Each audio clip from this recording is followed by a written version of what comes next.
आज मैं हिंदी काव्य का रीतिकाल आपको पूरा कविता के माध्यम से समझा रही हूँ। इससे कम से कम 6 नंबर के प्रश्न आते हैं।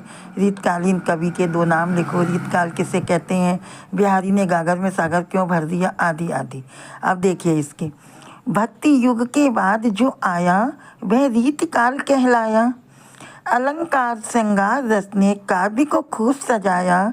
नायिका प्रेम वर्णन इसकी रही पहचान। संवत 1700 के आसपास बड़ी इसकी पहचान। अब रीतकाल के कवि और उनकी रचनाएं कविता के माध्यम से देखिए। केशव दास कवि श्रेष्ठ थे, रीति के प्रथम प्रचार। रसिक प्रिया कवि प्रिया से पाया यश अपार।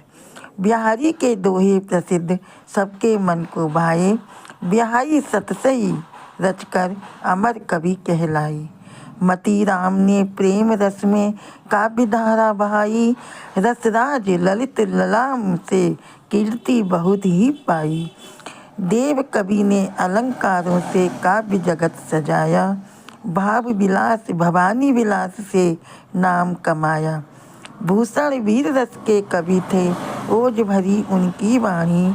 शिवराज भूषण लिखकर बढ़ाई शिवाजी की कहानी। घनानंद प्रेम वियोग के अद्भुत कवि कहलाए। सुजान सागर की रचना से सबके मन को भाए। रीतकाल का मूल आधार श्रृंगार और अलंकार।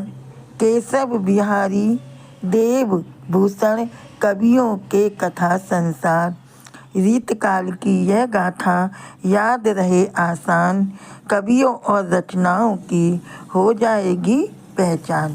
अब देखिए इसमें जो दिया है इसमें कवियों के नाम भी हैं और उनकी रचनाएं भी हैं। देखिए केशव दास कवि हुए हैं रीतकाल के, उनकी रचनाएं रसिक प्रिया और कवि प्रिया।